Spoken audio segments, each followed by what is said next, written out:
Assalamualaikum warahmatullahi wabarakatuh. Waalaikumsalam. Alhamdulillah, nahmaduhu wa nasta'inuhu wa nastaghfiruh wa na'udzu billahi min shururi anfusina wa min sayyi'ati a'malina. May yahdihillahu fala mudilla lahu wa may yudlil fala hadiya lahu. Asyhadu an la ilaha illallah wahdahu la syarika lahu wa asyhadu anna Muhammadan abduhu wa rasuluh. Allahumma shalli wa sallim wa barik ala sayyidina Muhammadin wa ala alihi wa sahbihi ajmain. Amma ba'd. Senang sekali saya pada siang hari ini bisa berada di hadapan Bapak Ibu sekalian, Tuan Guru. Banyak yang saya belum kenal secara pribadi, tapi mudah-mudahan insya Allah nanti saya bisa berguru lebih lanjut. Baik, alhamdulillah pada hari ini kita masih diberikan nikmat sehat dan nikmat Islam sehingga kita bisa berjumpa pada hari ini. Insya Allah nanti saya akan berbicara mengenai yang disebut dengan kristologi. Sebenarnya tadi sudah banyak sekali yang dibicarakan oleh guru kita, Buya Abu Dinda. Makanya tadi saya sebelum Bapak ini pulang, udah ngomongin semua tadi, maaf. Ya, mohon maaf nih kalau saya mungkin banyak bercanda ya, soalnya supaya gak ngantuk nih. Ya, mungkin kita sekarang sering dengar ya, Kristologi itu apa sih gitu kan? Kristologi adalah salah satu bidang ilmu yang mempelajari tentang posisi Yesus Kristus atau Isa Al-Masih di dalam agama kekristenan. Kalau kita di Indonesia mendengar ada agama Kristen dan Katolik, sebenarnya istilah itu kurang tepat. Yang tepat adalah di dalam agama kekristenan ada yang namanya agama Katolik dan agama Protestan. Ini dua-duanya sebenarnya adalah kekristenan. Sebenarnya nanti ada lagi Ortodoks, nanti ada gereja-gereja Timur. Itu juga semuanya merupakan kekristenan. Katolik dan Protestan hanya bagian daripada kekristenan. Di Indonesia juga ada gereja Ortodoks juga ada. Nah, cuma ada di Bekasi, ada yang di Jakarta Selatan, bahkan Ortodoks itu juga terbagi dua, ada yang Ortodoks Timur, ada yang Ortodoks Yunani, macam-macam sekali. Jadi kita juga harus sedikit memetakan mereka. Kita harus paham kalau di KTP disebut Katolik, terus satu lagi Kristen dong, Katolik juga Kristen kok. Jadi yang tepat itu harusnya Kristen itu Protestan harusnya. Nah, kalau kita lihat dua agama ini di KTP kan dibedakan, ada Protestan atau Kristen dengan Katolik, ya kan? Dua agama yang dibedakan, padahal sebenarnya akidah mereka kurang lebih sama. Akidahnya ya. Baik, nah saya tadi sangat senang pada saat mendengar pembukaan daripada guru-guru kita bahwa Muhammadiyah didirikan salah satu alasannya yaitu untuk memerangi kristenisasi gitu ya. Alhamdulillah saya juga bergabung di sebuah yayasan namanya Yayasan Pembina Mu'alaf At-Tauhid berpusat di Surabaya. Visi dan misi kita adalah juga selain melakukan pembinaan mu'alaf, juga kami melakukan peranan pemikiran ya. Tadi Gabung Fikri ya betul. Jadi kalau tadi Buya Abu Dinda menjawab Bapak tadi dia yang bagaimana kita berdakwah pada luar, kami juga berdakwah Pak kepada orang di luar Islam, terutama kepada pendeta-pendeta. Jadi saya sebagai ketua Litbang, insya Allah saya ditugaskan dalam 1 tahun saya harus bisa berdebat minimal dengan 2 pendeta secara resmi, bukan debat online, bukan debat di telepon, bukan. Jadi secara resmi di gedung yang bermartabat seperti ini. Saya undang pendetanya, kita berdebat, topiknya kita tentukan. Biasanya kita adakan di hotel yang mewah gitu ya, supaya pendetanya senang datang gitu, kasih makan enak, tidur enak, gitu. Pokoknya datang tinggal tempat buka-buka. Nah, yang kita lakukan begitu Pak. Tapi bukan berarti target kita adalah pendeta itu. Tapi target kita siapa? Bapak Ibu pasti bisa tebak. Jemaatnya pasti nonton. Jagoannya debat masa nonton Pak. Juga kita siarkan live di YouTube tanpa edit gitu. Nah itu yang kita lakukan Pak. Itu cara kita berdakwah pada orang di luar Islam. Yang kita harapkan insya Allah mudah-mudahan ada yang mendapatkan hidayah. Nah, jadi alhamdulillah saya sangat senang sekali berada di sini di kalangan Muhammadiyah, yang mana kita juga sama-sama memerangi kristenisasi di Indonesia ya. Tahun 1945 Indonesia merdeka, umat Islam di Indonesia kurang lebih 95% ya, bahkan bisa lebih ya. Ketika peristiwa G13 PKI, umat Islam di Indonesia tinggal kurang lebih 90%. Beberapa tahun yang lalu sudah mencapai angka 86, sekian persen, 86,8% tepatnya. Sungguh memprihatinkan. Kenapa bisa seperti itu? Karena memang di dalam Kristen, seperti tadi Ustaz Abu kita jelaskan, Kristen adalah agama misi yang memang sangat-sangat agresif. Agresif di dalam hal ini mungkin tidak terlihat di depan mata kita, tetapi terlihat nyata ya di tempat di mana kita tidak pernah sangka-sangka. Ibu-ibu hati-hati, anaknya, putra-putrinya jangan sampai lepas daripada akidah ya.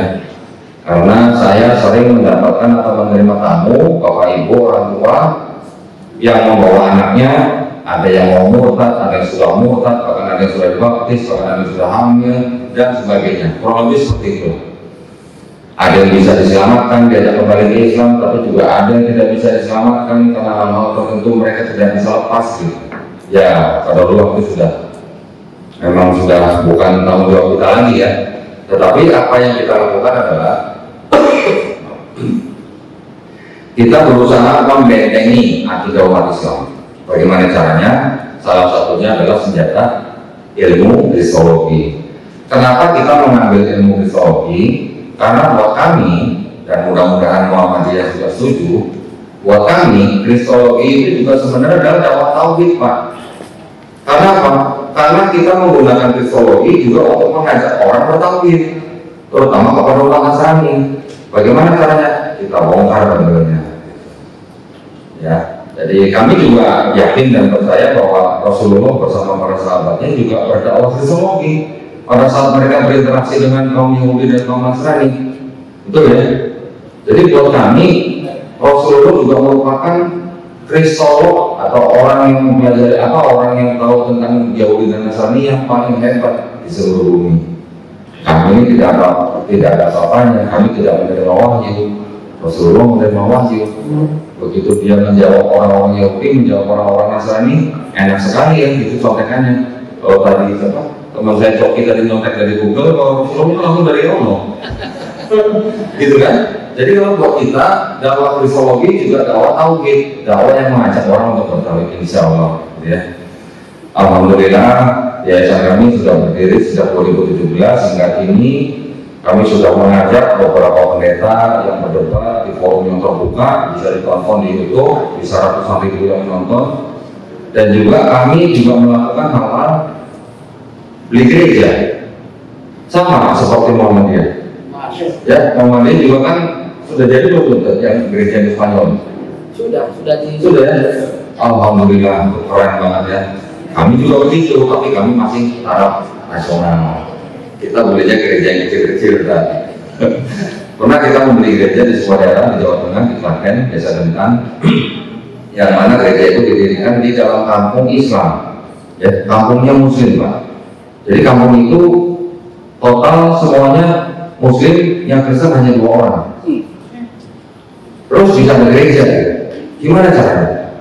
Apakah itu tidak melanggar aturan pemerintah? Itu tetap sih melanggar aturan pemerintah. Ya kan? Karena apa?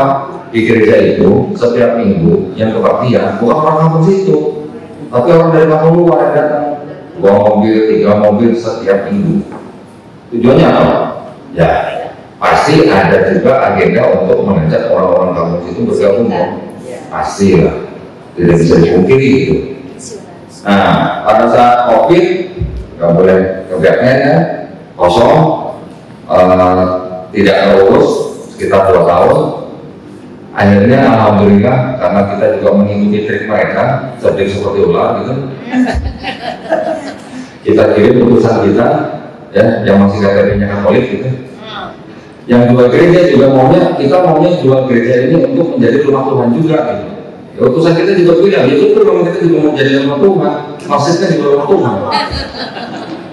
Alhamdulillah, terbagi gereja itu dengan segala macam tantangannya dan hambatannya.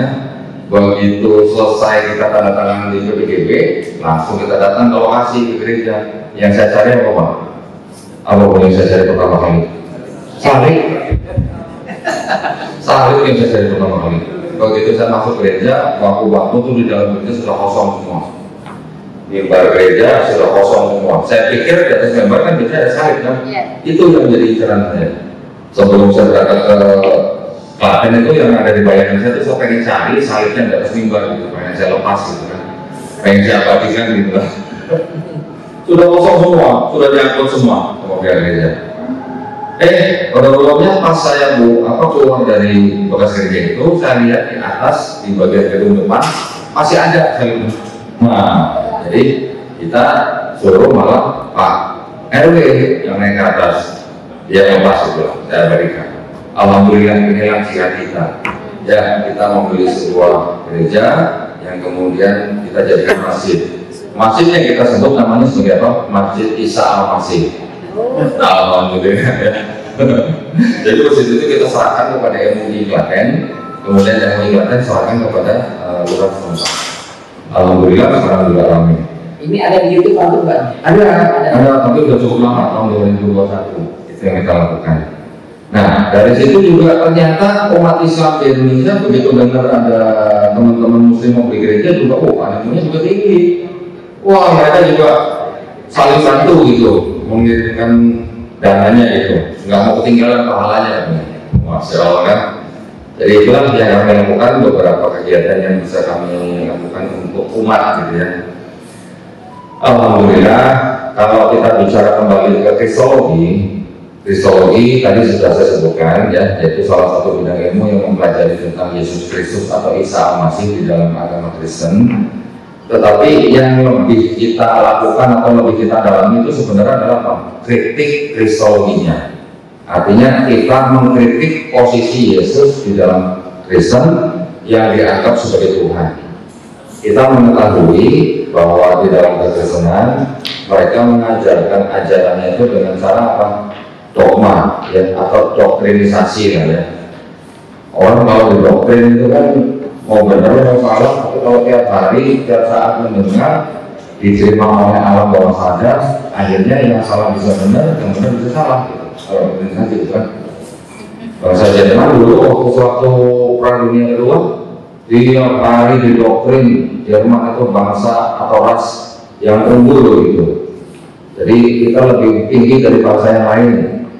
Ya kan, akhirnya orang Jerman, bangsa Jerman percaya bahwa mereka adalah bangsa yang lebih unggul dari bangsa lain. Betul kan? Dengan adanya Nazi. Nah, kurang lebih Kristen juga seperti itu. Mereka mengajarkan dalam doktrinisasi sehingga kita melawannya seperti apa? Enggak dong, Bu. Itu jangan lawan pakai doktrin. Kita harus melawan dengan logika. Logika aja. Contoh ya. Orang-orang saudara-saudara kita Kristen mempercayai, mereka sudah sangat meyakini bahwa dosa mereka sudah ditebus oleh Yesus yang mati di atas kayu salib, ya kan, untuk menebus dosa manusia. Betul kan, gitu kan? Kita tanya dulu yuk, kita tanya secara logika aja dulu. Berarti Yesus sebelum turun ke bumi, dia sudah tahu belum kalau dia bakal mati di atas kayu salib? Kira-kira kalau ada yang itu Tuhan sebelum turun ke bumi, sebelum mati di atas kayu salib, dia tahu kan dia bakal mati. Logikanya harusnya tahu kan? Harusnya tahu Tuhan gitu, masa nggak tahu ya. Tapi kalau suatu pribadi yang punya misi, dia datang ke muka bumi untuk menyelamatkan umat manusia dengan cara mati di atas kayu salib, bahasa sederhananya boleh nggak kita sebut misinya itu misi bunuh diri? Boleh, karena misinya apa? Misi menghilangkan nyawanya sendiri kan? Gitu kan Bu? Itu logikanya kan? Nah, dari situ aja udah membuat orang berpikir kan harusnya mosok misinya harus bunuh diri gitu. Kedua Bu, kita juga bisa bertanya kepada teman-teman kita yang Kristen. Kalian percaya sebagai orang Kristen, kalian sudah selamat karena dosa kalian sudah ditebus, dengan matinya Yesus di atas kayu salib. Kalau jika seandainya kalian punya kesempatan sebagai orang Kristen melihat Yesus yang mau disalib, Yesus yang kalian cintai mau disalib, kira-kira kalian mau lari seperti murid yang lain, atau kalian mau nolong Yesus supaya tidak disalib, atau mau nolong tentara Romawi untuk yang Yesus? Kira-kira gimana? Logis nggak pertanyaan tadi? Logis kan? Kalau orang yang cinta Yesus, ibu lah kalau orang tua ibu mau disalib, kira-kira ibu nolong nggak? Pasti nolong dengan taruhan nyawa ibu ya? Iya. Jadi rata-rata orang-orang Kristen, jemaat ibu ya, bukan yang sudah belajar teologi tinggi-tinggi, orang dengan logika sehat ditanya begitu, mereka akan jawab secara spontan, saya nolong Yesus supaya nggak disalib karena cinta Yesus, gitu kan? Gitu saya balikin, kalau kamu nolong Yesus tidak disalib, kamu nggak tetap urusannya. Oh iya ya, baru mikir, oh iya ya gitu. Tapi ada juga yang bilang nggak apa-apa, dosa saya nggak ditebus nggak apa-apa. Yang penting saya tolong Yesus supaya nggak disalib karena saya cinta Yesus. Itu sudah merusak dogma mereka kan? Iya. Sudah merusak dogma mereka. Ada orang-orang murtad yang sudah murtad masuk ke dalam Kristen. Saya tanya begitu, berpikir ulang, alhamdulillah bagi Islam. Ada yang begitu. Ada juga orang yang hanya untuk berdiskusi dengan saya tanya begitu, akhirnya masuk Islam. Ada juga, alhamdulillah. Jadi yang kita lakukan adalah melakukan perang logika. Kita melawan dogma mereka dengan logika. Nanti mereka bilang Tuhan itu maha kuasa. Karena dia maha kuasa, kita manusia tidak boleh membatasi kuasa Tuhan. Mereka kan bilang gitu Pak, biasanya yang level-level pengikir atau pendeta gitu. Karena Tuhan maha kuasa, dia bisa jadi apa aja termasuk jadi manusia. Artinya maksudnya Tuhan jadi Yesus itu ya kan? Jadi manusia datang untuk menebus dosa manusia. Gimana kita menghadapi pernyataan-pernyataan seperti itu? Ini buat ibu-ibu ini penting nih, karena ibu nanti bisa mengajari anak-anaknya nih.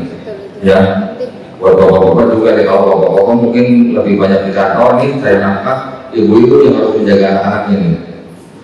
Mereka bilang, karena Tuhan Maha Kuasa, maka dia bisa menjadi apa saja termasuk menjadi manusia untuk menyelamatkan manusia. Ada yang memang karena begitu besar kasih Allah kepada dunia ini, sehingga dia olehkannya anak yang tunggal, orang siapa percaya kepada dia akan memperoleh hidup yang kekal, gitu ya. Ya kita tanya aja, kan kita sudah punya nih akidah di dalam Islam nih, kita sudah mengenal sifat Allah, ya kan? Bagaimana mungkin dua sifat bisa menyatu di dalam satu entitas? Ya, mungkin nggak kira-kira kalau saya melihat, tapi saya juga buta? Nggak mungkin. Mungkin nggak kalau saya orang pintar, tapi sekaligus juga bodoh? Sekaligus itu, pada saat yang sama, di entitas yang sama, kan tidak mungkin. Jadi kalau mereka berkata Tuhan Maha Kuasa, maka dia bisa berkuasa, bisa jadi apa aja, termasuk jadi manusia. Ya kita tanya aja, bisa Tuhan jadi iblis? Ya, kita tahu kan sifat Allah Maha benar, Maha baik. Iya, kalau manusia atau iblis gimana? Manusia tidak mungkin maha suci, manusia tidak mungkin maha benar, manusia adalah tempatnya salah, iblis juga tempat yang jahat. Bagaimana mungkin Allah yang mempunyai sifat yang baik-baik, yang benar, bisa pada saat yang sama menjadi manusia atau iblis yang tidak maha gitu. Itu jawabannya simpel sebenarnya ya. Karena hal-hal seperti itu sering sekali diungkapkan oleh para misionaris Kristen, gitu kan ya. Nah, jadi sekarang selain kita melawan juga dengan logika, kita juga harus bisa melawan kristenisasi itu dengan apa? Dengan ilmu kristologi, yang mana di dalam ilmu kristologi itu sebenarnya banyak cabangnya juga. Tidak hanya bicara mengenai hal-hal kecil tadi seperti logika, tapi kita juga harus mempelajari apa? Sejarahnya mereka. Ya, sejarah timbulnya agama Kristen. Terus kita juga yang paling penting apa? Mempelajari kitabnya mereka. Kalau kita tidak tahu kitab dan sejarah mereka, kita tidak akan bisa menguasai yang namanya kristologi. Gitu ya, tidak bisa membantah itu. Ustadz Abu Lidah ini adalah saya guru saya. Karena pada saat saya mulai menekuni kristologi, begitu saya ke rumah Dr. Barulinda, Masya Allah itu namanya buku-buku itu udah segitu banyaknya gitu ya.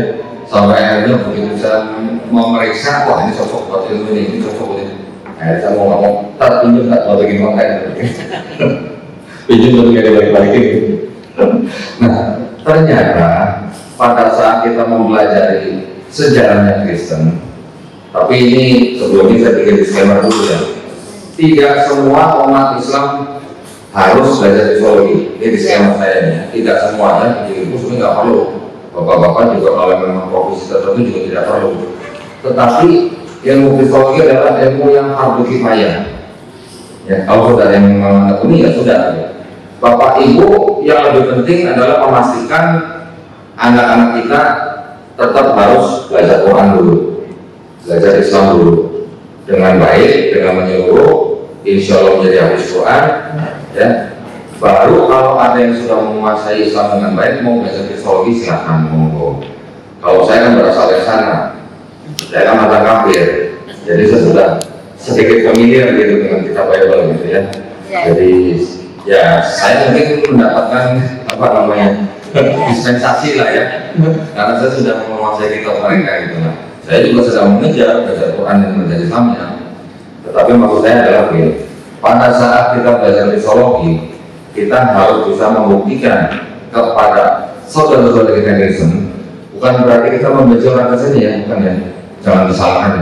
Keluarga besar saya juga masih Kristen semua. Tetapi apa yang saya sampaikan murni mengenai dogma, doktrin, dan juga sejarah mereka, keautentikan kitab mereka.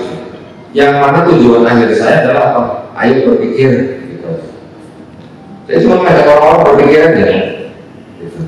Kalau saya bisa membuktikan di dalam kitab mereka, berdasarkan dokumen mereka, yang mana dikatakan ini ada ayat tidak asli yang bicara Bible. Ayat ini tidak asli, saya tunjukkan di YouTube, saya suruh zoom Bible-nya, orang yang mau bisa baca sendiri, yang mau berpikir monggo, yang nggak mau berpikir kan kita juga nggak maksa. Seperti tadi sudah dikatakan kita tidak boleh memaksa, kita hanya memperingatkan. Nah, metode itu yang saya pakai, gitu ya. Jadi kalau dulu guru-guru kita, Ustaz Abdulida, Pengiran Mano, Ustaz apa, almarhum Ustaz Tano Moginta, Ustaz Masud, yang sudah saya kenal sebelum saya masuk Islam, dan saya melihat video-video debatnya, Masya Allah ya, sungguh luar biasa perjuangan mereka membela agama Islam dengan cara berperang pemikiran dengan para pendeta. Tetapi ada yang kurang saya menurut itu. Kurangnya apa? Ustaz-ustaz kita berdebat dengan para pendeta yang diobrolkan atau yang dibicarakan atau yang diperdebatkan umumnya atau rata-rata masalah teologi atau masalah akidah. Yesus Tuhan atau bukan? Dari dulu diperdebatkan itu dulu gitu ya. Pada saat saya sudah mulai mendalami teologi, saya berpikir begini, kalau kita hanya memperdebatkan tuh Yesus itu Tuhan atau bukan, kan ujung-ujungnya nih, ujung-ujungnya lakum dinukum waliadin. Iya. Betul nggak? Mereka mau percaya pohon pisang sebagai Tuhan juga bukan hak kita atau melarang. Jadi mereka mau menuhankan Yesus juga Tuhan mereka, apalagi dilindungi oleh negara. Ya kan, diakui oleh negara agama mereka. Jadi kita nggak boleh ngotot gitu loh. Kita juga nggak perlu ngotot Yesus itu bukan Tuhan. Buat apa orang agama itu dilindungi oleh negara Indonesia? Ya. Tetapi yang bisa kita lakukan atau yang saya lakukan adalah saya menempuh jalur kritik teks. Kritik teks, jadi teks yang dikritik gitu. Ya, jadi kalau mereka ada Bible, ya yang kita kritik adalah Bible-nya, teks Bible-nya. Saya tidak mempermasalahkan mereka mau menyembah Yesus sebagai Tuhan, sudah itu urusan mereka gitu. Tapi yang saya coba buktikan bahwa kitab mereka salah itu berdasarkan dokumen mereka sendiri. Jadi saya mengumpulkan Bible-Bible kuno, ada perubahan apa gitu di dalam Bible mereka, ya, ada ketidakjujuran apa di dalam Bible mereka. Itu yang saya cari dan itu yang saya buktikan. Bagaimana penerjemahan mereka bisa menjadikan orang yang tadinya tidak percaya Kristen jadi percaya Kristen.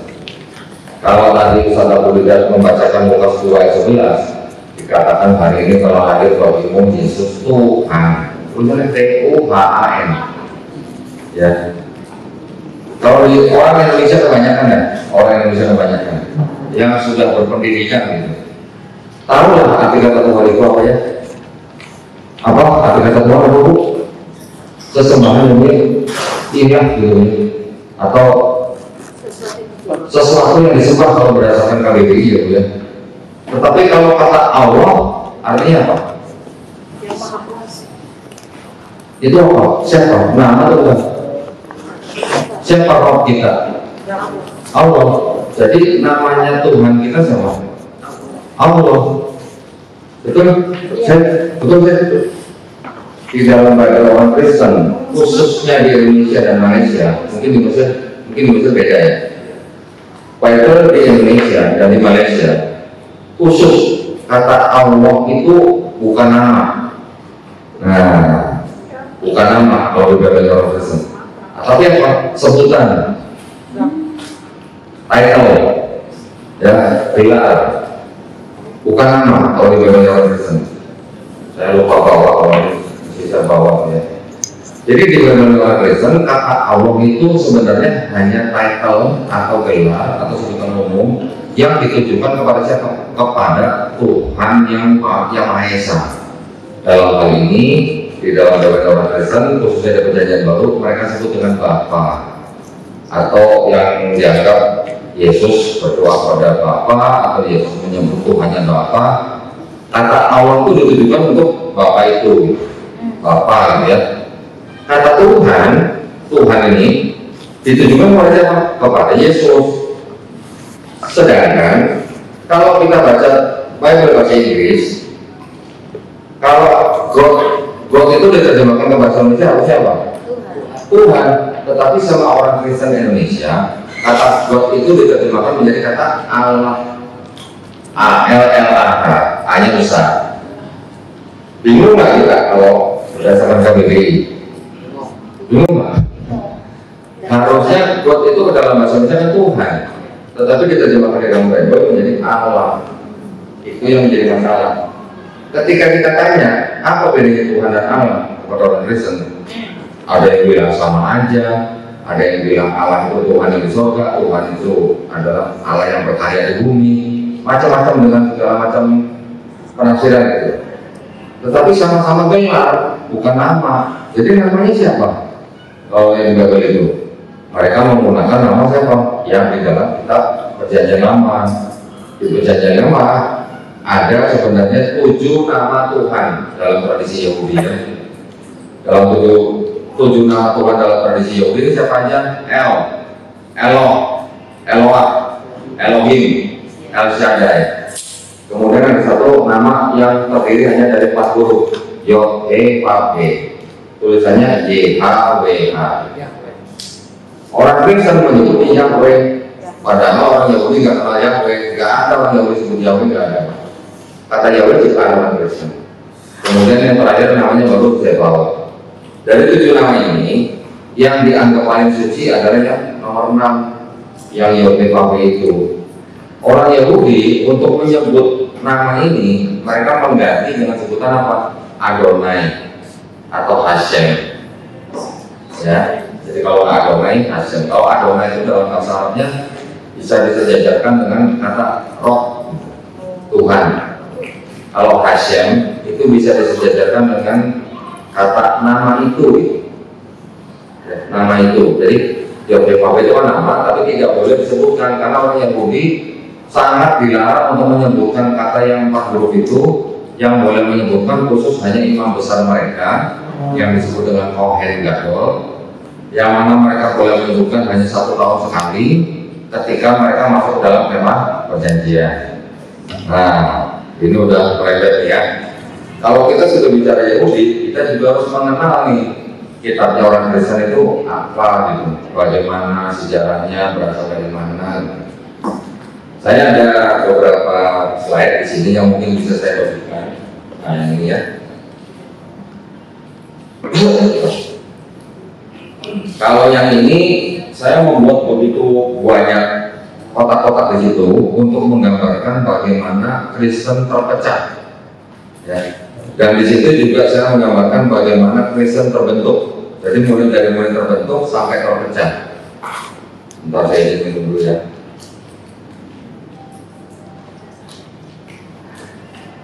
Jadi untuk mempelajari tentang sejarah dan perpecahan Kristen itu kita harus paham bagaimana sejarah bangsa Israel, bagaimana Kristen terbentuk, dan bagaimana Kristen berpecah, serta dominasi apa saja di dalam Kristen.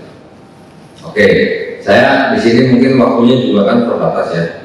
Ini kalau saya ceritakan secara benar-benar detail nih, nggak cukup 2 jam, 3 jam, nggak cukup. Jadi saya hanya ceritakan secara garis besar saja. Kita mengetahui bahwa di dalam Quran pun kita juga bisa membaca kisah tentang sejarah bangsa Israel.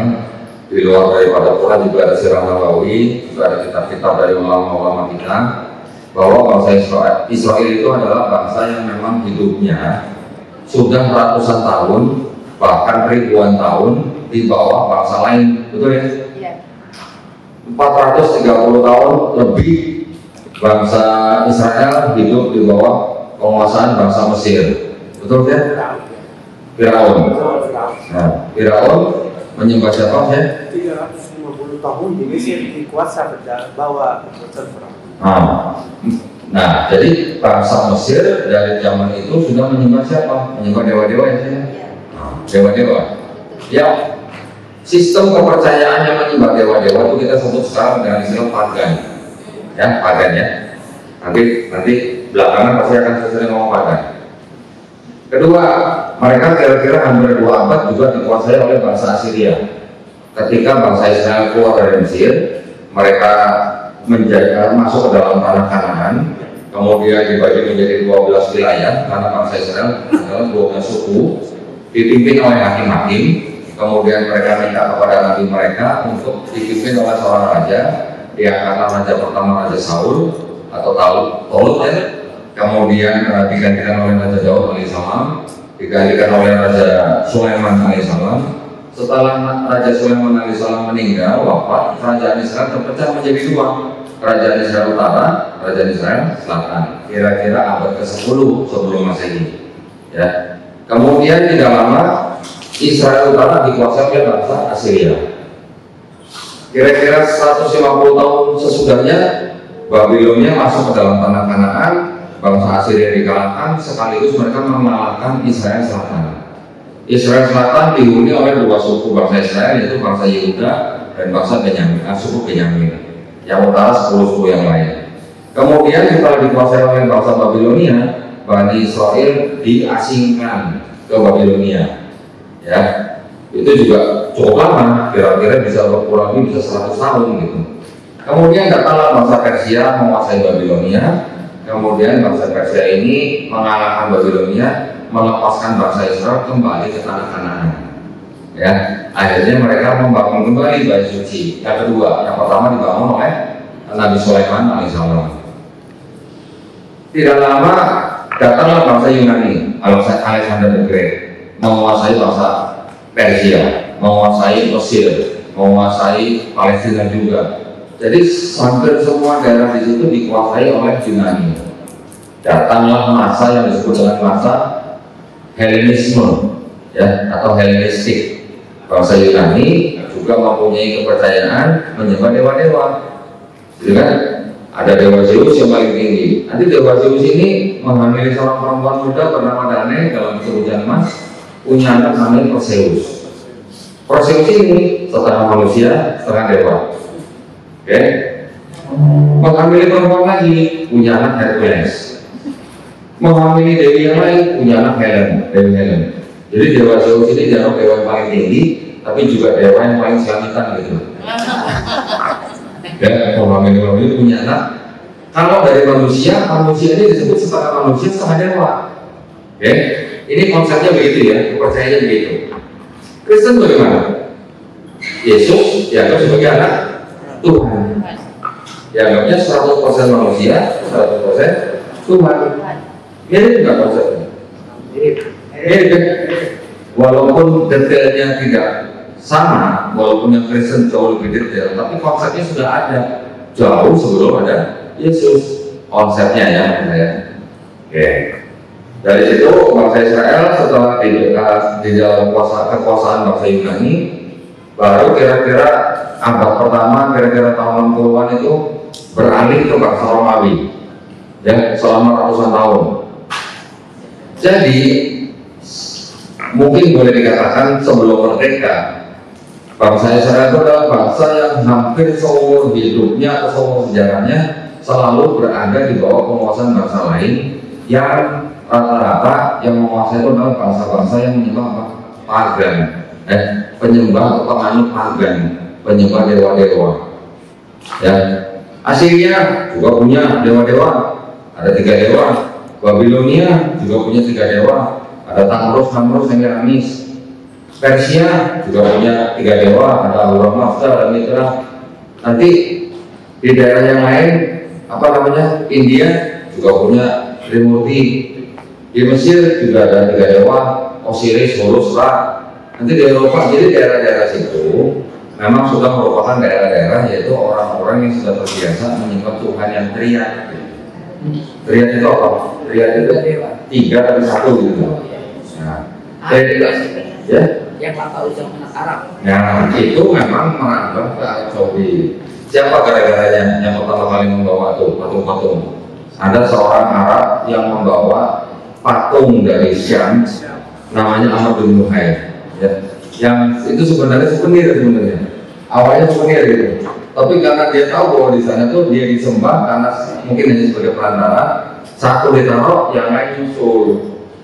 Jadi di Arab Saudi di Mekah itu di sekitar Ka'bah akhirnya gara-gara satu souvenir, satu patung souvenir, jadi menjadi sampai 360 patung. Jadi kepercayaan juga lebih sama. Kalau di daerah-daerah yang 3 di Ka'bah juga 3, di Quran juga disebutkan kan ya. Kira-kira 3 semua yang 3 nih. Kristen juga 3. Kira-kira kebetulan nggak kalau Kristen meneruskan yang kepercayaan itu? Kira-kira aja. Kebetulan nggak kira-kira? Tidak. Ada yang berbisa. Ya paling tidak konsepnya lah diadopsi gitu ya.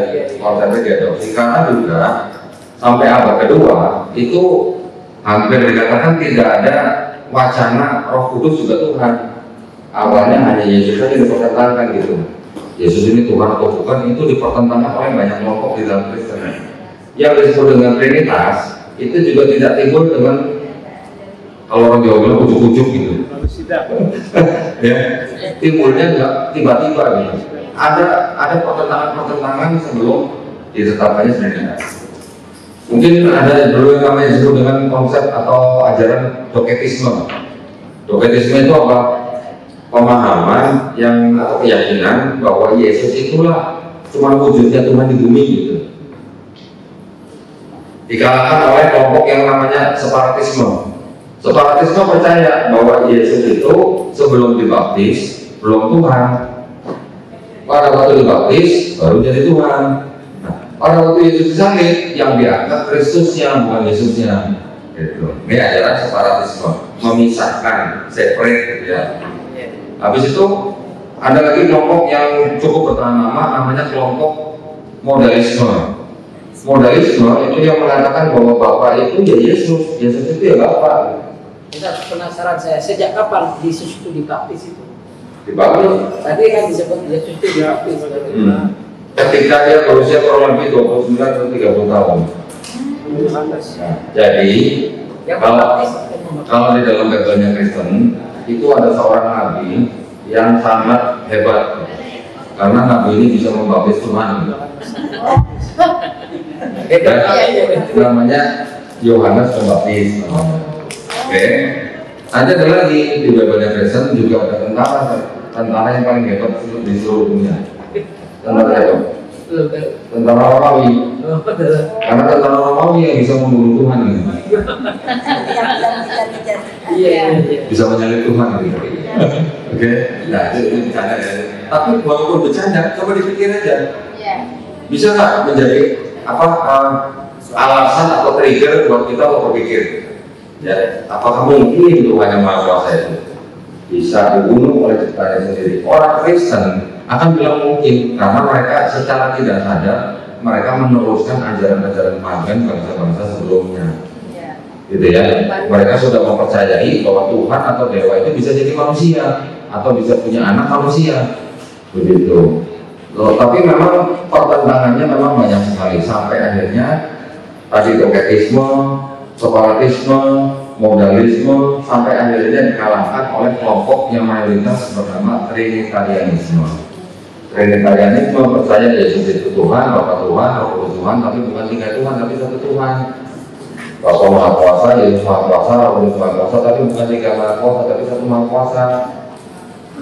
Paham tak? Ya, paham sedikit ya. Kamu paham sedikit? Ya itu. Sebetulnya konsep Trinitas itu sendiri siapa itu konsep? Nah, sebenarnya yang pertama kali mencetuskan ide tentang Trinitas itu adalah seorang bapak gereja di abad kedua, namanya Tertullianus. Ya, Tertullianus ini pekerjaannya atau profesinya adalah seorang pengacara. Dia orang dari Mesir, dia dari Mesir. Dia yang memperkenalkan ide tentang Trinitas ini, yang mana dia katakan apa? Trinitas itu adalah tiga pribadi yang berbeda, tetapi satu hakikat. Tiga pribadi yang berbeda, tapi satu hakikat. Idenya dia itu awalnya dari sini. Seorang warga negara, karena dia pengacara ya, seorang warga negara itu tidak bisa langsung berurusan dengan hakim. Hakim digambarkan dengan Tuhan. Kita sebagai warga negara digambarkan dengan manusia. Untuk berurusan dengan hakim, kita butuh pengantara. Kalau udah misalnya pengacara, gitu. Nah, siapa pengantara ini? Ya Yesus itu. Ini menurut Tertullianus ya. Dia mengatakan Yesus Tuhan, Bapa Tuhan, Roh Kudus Tuhan, tetapi tidak setara.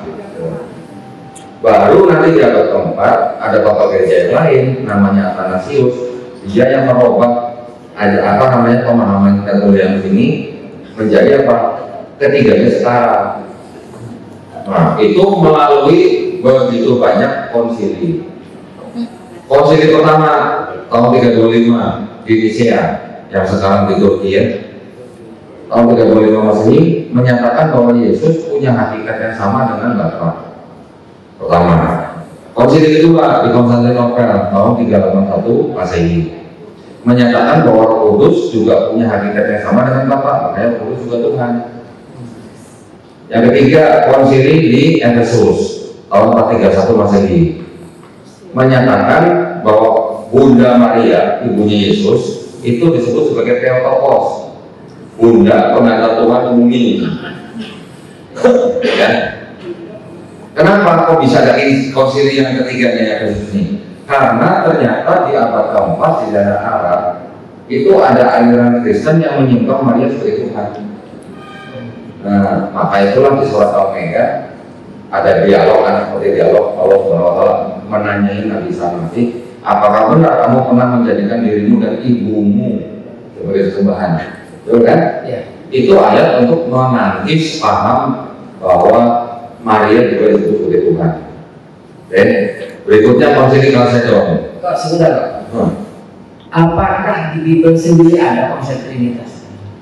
Kata Trinitasnya tidak ada, tetapi ada dua ayat yang dianggap sebagai proof text atau bukti teks bahwa di dalam Bible ada konsep ajaran Trinitas. Tetapi kedua-duanya ternyata yang satu ayat sisipan di abad kedua, yang satu lagi ayat sisipan di abad ke-16. Jadi kok bisa disisipkan aja? Duit aja bisa disisipkan.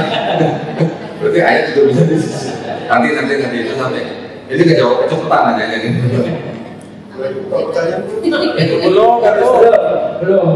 Belum. Udah kayak saya bertanya. Saya sampai jam berapa nih? Maksimal nanti mungkin setengah jam lagi kalau kita tanya jawab. Setengah jam lagi. Kayak jam 3:45 ya. Ini utuh ya. Oke, tapi yang saya ceritakan ini adalah apa? Saya ingin memberikan Bapak Ibu gambaran yang agak menyeluruh atau global konteksnya. Kristen itu asalnya dari apa? Dan siapa yang menciptakan itu sebenarnya? Nanti ya sebentar ya. Tadi konsili 3 ya. Yang keempat konsili Chalcedon. Konsili Chalcedon 451 menyatakan bahwa Yesus itu 100% manusia, 100% Tuhan. Jadi selama dia jadi manusia dia juga Tuhan. Selama dia Tuhan dia juga manusia. Ya. Kemudian konsili berikutnya konsili di bukan ini. Berikutnya konsili di Konstantinopel, disebutnya konsili Konstantinopel II tahun 583. Ya, karena di Chalcedon Yesus sudah disebut punya sifat ganda, 100% manusia, 100% Tuhan. Di Chalcedon II, di Konstantinopel II dipertanyakan bagaimana kita memisahkan sifat ganda Yesus tanpa meninggalkan atau memisahkan Kristus. Nah, itu udah teologis banget itu ya. Berikutnya konsili Konstantinopel III tahun 441 Masehi menyatakan atau mempertanyakan Yesus ini punya berapa kehendak, satu kehendak atau dua kehendak gitu. Jawabnya dua. Berikutnya ada konsili lagi tahun 787 di Nisea, jadi konsili Nisea 2 gitu ya. Itu mereka mendeklarasikan caranya bagaimana kita menyembah ikon Yesus, Yesus sebagai ikon. Jadi akidah mereka dibentuk dengan konsili-konsili yang mana untuk meneguhkan iman mereka juga untuk membedakan aliran lain. Ya, itu secara singkat aja dari sana.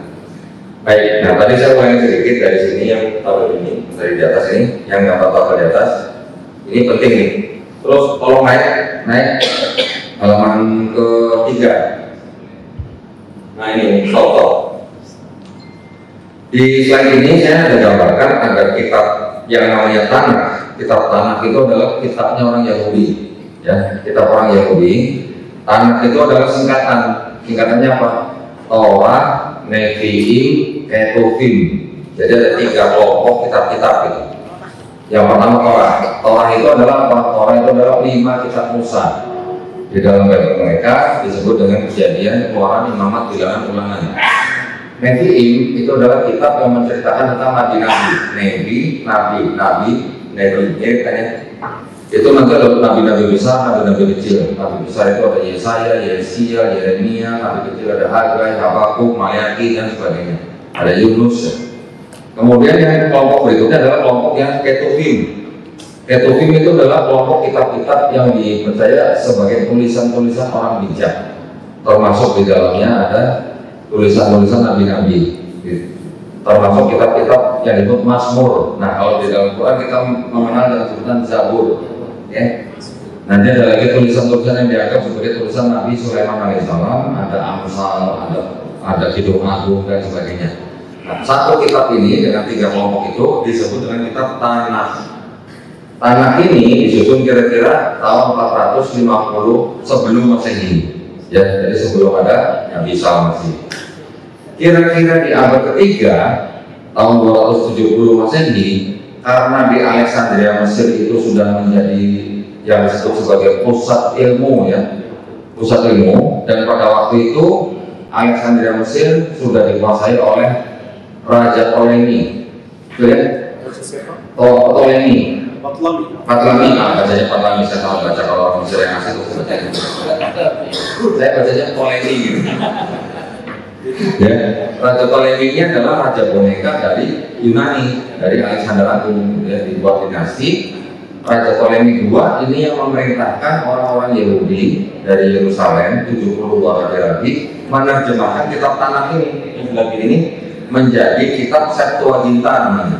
Nah, jadi dari bahasa Yunani diterjemahkan menjadi bahasa Yunani. Oke, tetapi yang menerjemahkan bukan hanya nabi-nabi yang 72, tetapi juga ada orang-orang Yahudi juga yang berasal dari Alexandria, mungkin mereka cendekiawan, tapi adalah orang-orang Yahudi yang sudah terpapar oleh ajaran Helenisme.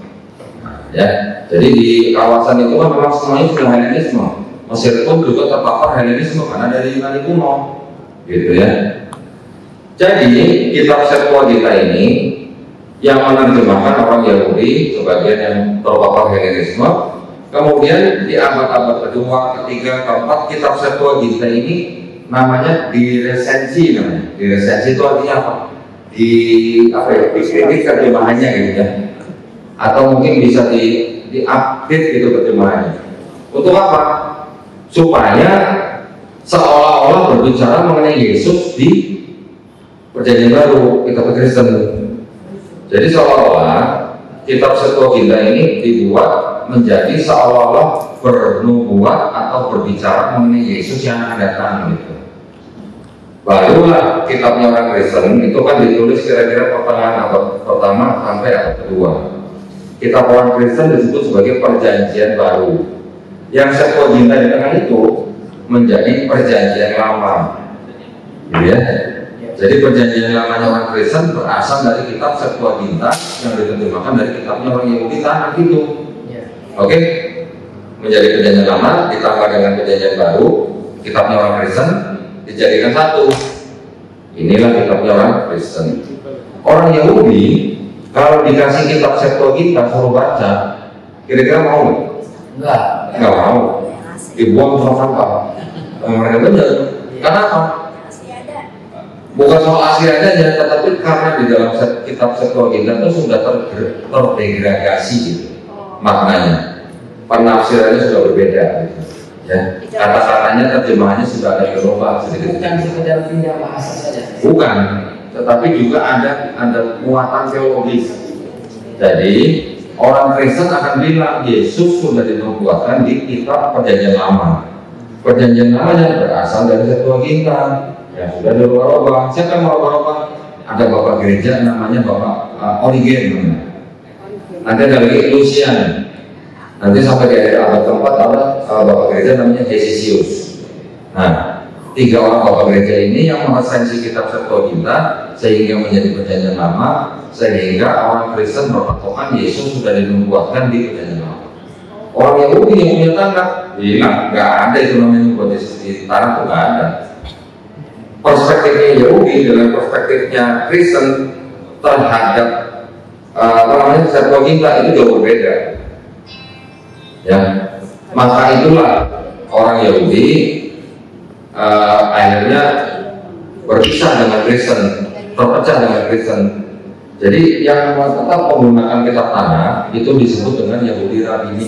Gitu. Yang menggunakan Septuaginta menjadi Perjanjian Lama ditambah dengan Perjanjian Baru itu adalah Yahudi yang disebut dengan Kristen. Ya, gitu ya. Jadi yang menciptakan Kristennya Pak, ya Yahudi juga. Cuman ada Yahudi yang masih tetap mengikuti kitab mereka, tetapi juga ada Yahudi yang sudah terpapar mengikuti Helenisme. Yang bilang Helenisme siapa? Saya punya kitab, namanya New American Bible. Di dalam New American Bible itu ada footnote, yang catatan kaki tentang ayat Yohanes pasal 1. Bahwa itu diambil atau diadopsi dari filosofi Helenisme. Nah, kalau sudah ada yang ngaku begitu, kan enak kita ngomong ajaran Kristen itu adopsi dari Helenisme. Tapi saya punya bukti yang bisa saya tunjukkan. Kalau saya tidak punya bukti, saya cuma asal ngomong, nanti itu bisa dianggap asumsi, bisa jadi penistaan. Nah, ya itu yang kami lakukan. Jadi sampai di sini. Tadi saya sudah ceritakan juga konsili-konsilinya sudah diturunkan operator, mungkin langsung diturunkan tapi jangan terlalu cepat. Next page, halaman berikutnya. Terus, nah ini hanya daftar kitab di dalam kitab mereka. Terus naik. Nah, ini yang tadi saya ceritakan tentang sejarah bagaimana kitabnya Yahudi menjadi kitab Septuaginta sampai akhirnya menjadi kitab Kristen. Ya. Terus, nah ini yang cukup menarik nih. Tahan di sini ya. Kalau tadi Ustadz Abu Lidah kasih kuis kan? Kasih kuis kan? Iya. Mana dalilnya? Gitu kan? Paulus berkata begini-begini kan? Ini adalah daftar surat-surat yang dianggap surat Paulus, ya, yang dikirimkan ke berbagai kota, yang mana ternyata dari 13 surat yang dianggap surat Paulus, ternyata yang benar-benar dipercaya ditulis oleh Paulus ternyata cuma 7. Kata siapa? Kata para perjanjian, ahli perjanjian baru. Hanya 7 yang dianggap asli tulisan Paulus. Sisanya siapa yang nulis? Paulin. Siapa Paulin? Bukan perempuan, Bu. Paulin itu artinya orang-orang yang mengikuti pemikiran Paulus. Oke. Dan semacam sahabat-sahabatnya. Jadi ternyata 6 dari kitab ini bukan tulisan asli Paulus. Yang asli hanya 7. Nah, kalau tadi Ustaz Abu Didan bertanya dalil yang mana yang disebutkan dari di 1 Korintus, kita lihat di sini 1 Korintus, oh ini masih asli Paulus. Tetapi banyak doktrin-doktrin baru yang bukan tulisan Paulus, gitu ya. Nah, saya ingin menceritakan sedikit tentang komposisi daripada surat-surat di Perjanjian Baru. Di Perjanjian Baru kita paham bahwa ada yang namanya 4 apa ya? Kalau orang Kristen bilang Injil. Nah, ini saya sebenarnya sedih kalau ustaz-ustaz kita masih menyebut kitabnya orang Kristen dengan bukan Injil kan? Kita jangan sebut kitabnya orang Kristen Injil ya Bu ya. Jangan ya. Kita sebut kitabnya orang Kristen itu paling banter Bible aja. Jangan juga sebut kitabnya orang Kristen Alkitab ya Bu ya. Iya. Kenapa Pak? Karena Al-Quran kita juga disebut Alkitab kan? Betul kan? Iya. Masa mau disamain dengan Al-Quran? Jangan. Jadi karena Al-Quran juga disebut Alkitab, jangan kita sebut kitabnya orang Kristen dengan sebutan Alkitab. Kita sebut hanya Bible saja. Nah di dalam Bible itu ada 4. Kalau kita tahu seperti surah. Ya, di dalam Quran ada surah kan? Di dalam Bible ada surah yang namanya Matius, Markus, Lukas, Yohanes. Ini yang sering disebut Injil sama orang Kristen. Ya, ini yang sering digaungkan bahwa inilah Injilnya Yesus. Tetapi yang mau saya tekankan ini adalah gini. Saya mau membuat pernyataan. Kalau ada yang salah, tolong dikoreksi. Ngomong di depan guru saya. Taurat, Zabur, Injil yang disebutkan di dalam Quran itu adalah wahyu-wahyu yang diturunkan Allah Subhanahu wa taala kepada nabi dan rasulnya ya untuk Bani Israel pada zaman itu. Iya. Setuju? Setuju. Setuju? Pertanyaannya, kalau Taurat kan kepada Nabi Musa alaihissalam. Iya. Apakah Nabi Musa alaihissalam menulis kitab? Tidak. Tahu dari mana Bu? Dapatkan Tahu dari mana? Masih dalam. Oke. Sekarang apakah Nabi Daud alaihissalam juga menulis kitab Mazmur? Tidak. Apakah Nabi Isa alaihissalam juga menulis kitab Injil? Tidak. Pernah nggak baca di Sirah Nabawi Nabi Isa masih menulis kitab Injil? Atau Hawariun menulis kitab Injil? Ada? Umar sempat tegur sama Rasulullah ketika membaca kitab, apa yang baca itu Injil. Oh, oke. Ya. Jadi mamanya Khadijah. Oke. Tapi jaminan nggak dia menulis Hawariun atau Nabi Isa masih sendiri? Tidak. Oke. Jadi karena tadi saya bilang Taurat, Zabur, Injil adalah wahyu-wahyu yang diturunkan Allah Subhanahu wa taala kepada nabi dan rasulnya. Namanya wahyu seperti apa? Semua yang disebutkan oleh Anda ditulis semua. Yakin Nabi Musa? Yakin dan ada.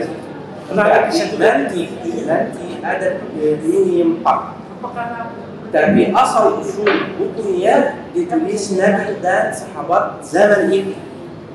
Berupa buku atau gulungan? Berupa isi buku. Tapi kalau di sisi disebutkan melalui Nabi, disebutkan benar-benar. Oke, nah saya mau bicara begini. Ya, baik. Jadi yang tadi saya masukkan sebagai wahyu adalah pesan atau pengetahuan yang diterima langsung oleh Nabi, masuk langsung dalam kalbu Nabi dan disampaikan kepada umat Israel pada saat itu. Betul nggak? Itu cara Muhammad Hani. Ya, sama ya. Mbak, maksudnya sama dengan wahyu. Tidak. Beda.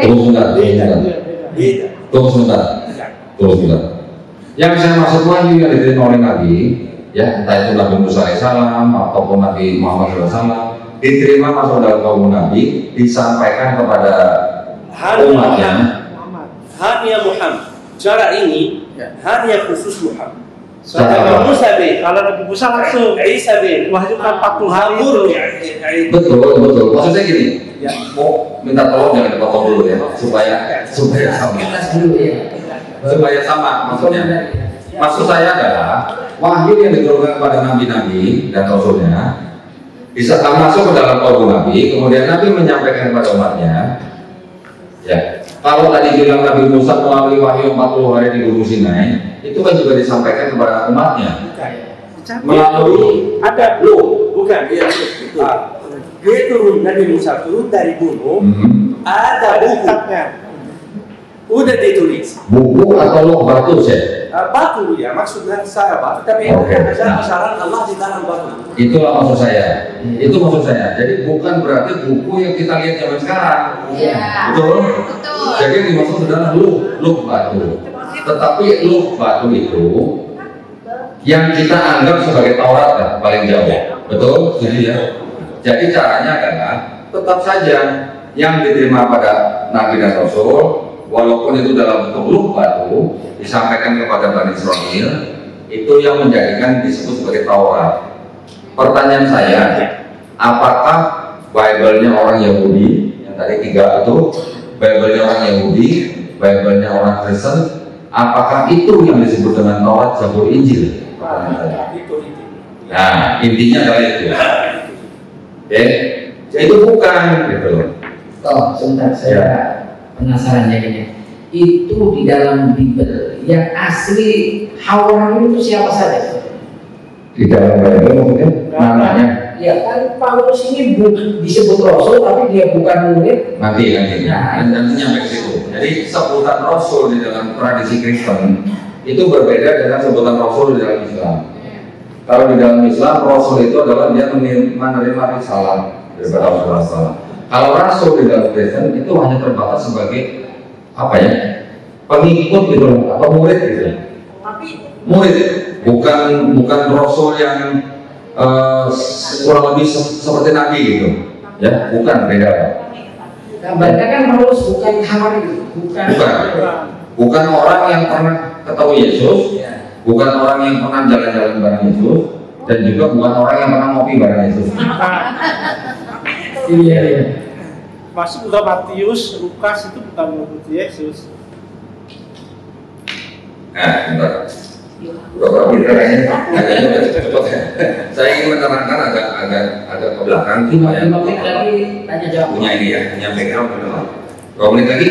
Iya. Ini di dalam Perjanjian Baru, kitab-kitabnya itu kan yang pertama 4 gospel, Matius, Markus, Lukas, Yohanes, baru kemudian kisah para rasul, baru kemudian surat-surat Paulus. Ternyata yang ditulis duluan yang mana? Ternyata yang Paulus duluan. Ya, Paulus kira-kira menulis dari tahun 48 Masehi sampai paling jauh 67 Masehi. Ini terlepas daripada perdebatan yang nulis asli Paulus atau bukan. Baru setelah ini yang namanya gospel 4 gospel tadi dari Matius, Markus, Lukas, Yohanes, ternyata yang ditulis duluan itu yang Markus. Yang Markus ditulis duluan kira-kira sesaat sebelum Bait Suci kedua dihancurkan tahun 70 Masehi. Betul ya? Kira-kira 10 tahun kemudian baru Matius dan Lukas mereka menyadur dari Markus. Menyadur. Jadi apa yang ada di Markus itu ada di Matius dan ada di Lukas. Kemudian Matius dan Lukas ini menambahkan dengan sumber-sumber mereka sendiri, yaitu sumber M, sumber Matius, sumber L, yaitu sumber Lukas, dan sumber Q. Q itu berasal dari bahasa Jerman Quell. Quell itu artinya kabar berita yang beredar di masyarakat. Kabar berita yang beredar di masyarakat, mungkin bisa 10 tahun gitu. Kalau kabar berita yang beredar di masyarakat itu bahasanya apa bu namanya sekarang? Isu. Apa? Isu. Apa sih? Gosip bisa bu? Bisa ya. Nah, jadi sumber berita yang digunakan oleh Matius dan Lukas selain daripada Markus juga menggunakan sumber Q atau Quell gitu. Baru yang terakhir, Gospel Yohanes ditulis kira-kira tahun 95 Masehi. Ya, ini untuk apa? Untuk melawan kelompok Kristen yang lain yang tidak percaya Yesus disalib. Nah, mungkin baru dengar. Iya. Ya, ada kelompok Kristen, ya kelompok Gnostik sebenarnya ini. Barnabas itu. Hah? Barnabas. Injil Barnabas itu sampai itu saya Nggak ada hubungan sama Injil Barnabas. Kelompok Kristen yang kelompok Gnostik ini yang tidak percaya Yesus salib namanya kelompok Basilidean. Ya, Basilidean ini malah tumbuh-suburnya di Mesir. Akhir abad pertama sampai abad kedua. Kelompok Kristen Basilidean ini tidak mempercayai Yesus yang disalib. Mereka menganggap penyaliban Yesus hanya ilusi. Siapa yang disalib? Namanya Simon orang Kirene. Ya. Judas. Ini tradisi mereka ya. Bukan. Kalau Yudas di dalam tradisi Kristen itu mati karena bunuh diri, dan itu kontradiksi. Ada yang bilang gantung diri, ada yang bilang jatuh, isi perutnya terburai. Tapi kelompok Kristen yang disebut Basilidean itu yang tidak percaya Yesus yang disalib. Dokumennya pun saya ada, ya, yang sudah diberi ulang dan sudah diterjemahkan. Dokumennya pun saya ada. Diceritakan apa? Yesus melihat penyaliban itu dari jauh sambil tertawa. Yang disalib Simon orang Kirene. Nah, buktinya apa? Indikasinya apa? Di tiga gospel yang lain, Matius, Markus, Lukas, itu semua diceritakan pada waktu Yesus memanggul salib dari Yerusalem ke Bukit Golgota, di tengah jalan dibantu oleh seorang Simon dari Kirene. Simon ini yang mengatur salib ke Bukit Golgota. Tetapi di Gospel Yohanes tidak disebutkan ada Simon orang Kirene. Kenapa? Karena yang Gospel Yohanes ini untuk melawan kelompok yang Basilidean itu. Ya, ini 4 Gospel. Yang tadi yang Paulus sudah ditulis sebelum ada Gospel nih. Ya, jadi tulisan Paulus dulu baru Gospel.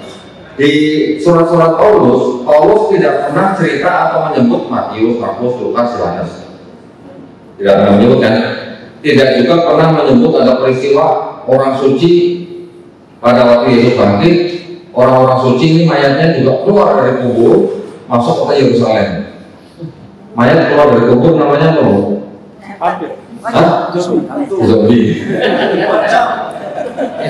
Kira-kira heboh nggak? Pasti heboh. Kalau memang benar terjadi, Paulus sudah pernah cerita ada zombie pernah keluar dari kubur masuk kota Yerusalem.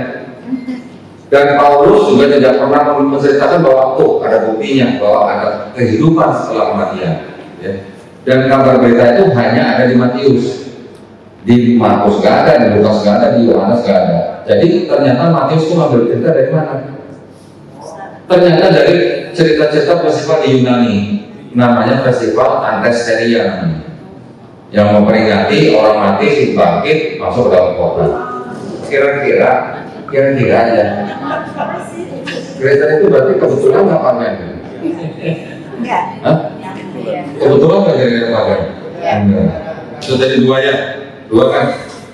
Di Yohanes lagi nanti pasal 6 ayat 51 dan seterusnya. Yesus dikatakan Yesus berkata, inilah tubuhku dan darahku.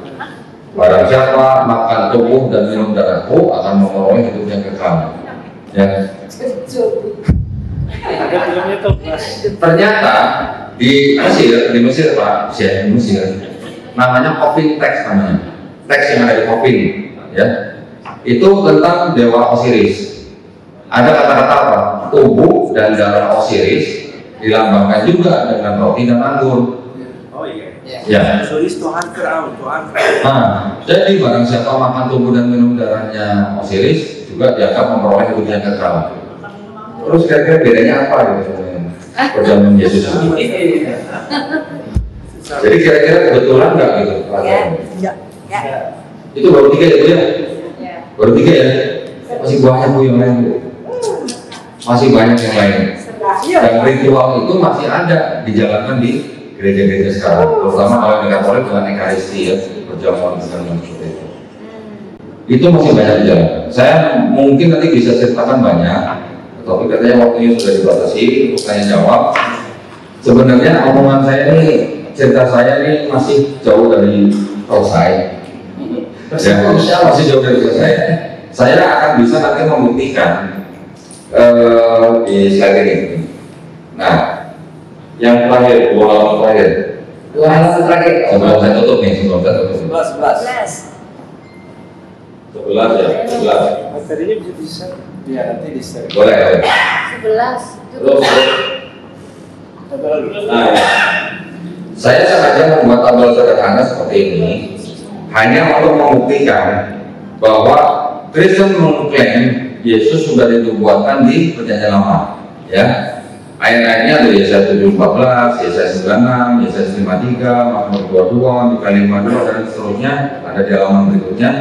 Kristen mengklaim ataupun juga di Perjanjian Baru mereka menulis bahwa Yesus lahir dari perawan Maria. Itu karena sudah dinubuatkan di Yesaya 7:14. Tetapi ternyata menurut Yahudi, Yesaya 7:14 itu sebenarnya untuk anaknya Nabi Yesaya sendiri, anak kedua gitu. Yesaya 96, Yesus juga disebutkan sudah dinubuatkan. Dia disebut Yesus penasihat ajaib, Raja damai, Allah yang perkasa, Bapa yang kekal. Tapi ternyata bantahan Yahudi itu adalah untuk Raja Hezekia dan seterusnya. Nanti ada Yesaya 53, Yesus apa yang menderita. Buat orang Yahudi itu ternyata tafsirnya adalah tafsir sebagai bangsa Israel dan seterusnya. Nah, saya hanya ingin kita sama-sama berpikir begini. Al-Quran sebagai kitab suci umat Islam yang berhak menafsirkan adalah ahli tafsir umat Islam sendiri. Ya. Betul ya? Ya. Kalau tanah kitabnya orang Yahudi, Bibelnya Yahudi, yang berhak menafsirkan siapa? Ya orang Yahudi, rabi-rabi Yahudi kan? Ya. Bibelnya orang Kristen yang Perjanjian Baru yang berhak menafsirkan ya pendeta-pendeta Kristen. Tetapi kenapa tanah yang punya orang Yahudi diambil orang Kristen, dijadikan separuh kitab mereka dan ditafsirkan menurut perspektif mereka sehingga menjadi kitab suci orang Kristen. Nah, jadi kalau kita mau bicara Yahudi, Kristen, Islam, di tengah-tengah ini yang Kristen ini separuhnya kitabnya orang Yahudi gitu. Kalau yang kita yang Quran justru memang kita banyak menyebutkan nama daripada nabi-nabi yang ada di dalam kitabnya orang Yahudi. Tetapi nama-nama yang disebut di dalam Quran itu adalah nama-nama, istilahnya menyebutkan nama-nama dengan apa? Dengan pola membersihkan fitnah-fitnah terhadap nabi-nabi kita yang difitnah di dalam kitab mereka. Mau contoh nggak Bu? Ya, di kitab mereka nih Yahudi dan Kristen ada kisah-kisah tentang begini. Nabi Nuh mabuk anggur telanjang. Di Quran ada nggak? Hah? Quran ada? Nggak ada ya? Nggak ada. Orang dengar atau bapak di Quran ada kisah Nabi Harun alaihissalam membuat patung sapi untuk disembah Bani Israel. Ada nggak? Nggak ada. Nggak ada. Adanya sih Musa Samiri. Samiri. Orang dengar nggak Bu? Di Quran ada kisah Nabi Daud ya zina sama Binor. Nggak ada. Mantan. Nggak ada ya? Nggak ada. Orang dengar nggak bapak kisah di Quran Nabi Ayub menyalahkan Tuhan karena diuji? Nggak ada. Nggak ada ya? Justru Ibu pernah dengar nggak di Quran ada kisah Nabi Lot atau Nabi Lut menghamili dua anak perempuannya sendiri?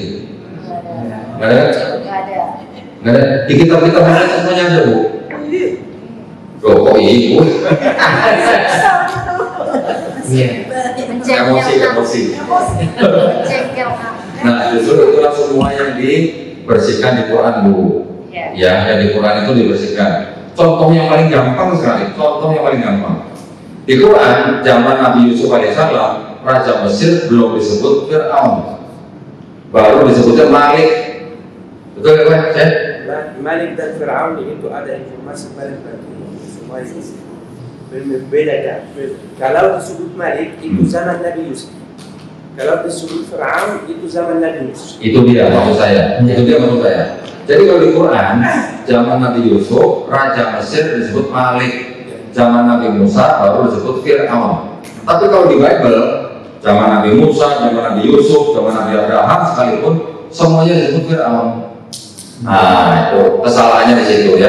Ini sudah diakui oleh Egyptologis namanya, ahli Mesir kuno yang menyatakan bahwa penyebutan Fir'aun di dalam Bible itu sangat-sangat anakronistik atau tidak sesuai dengan zamannya.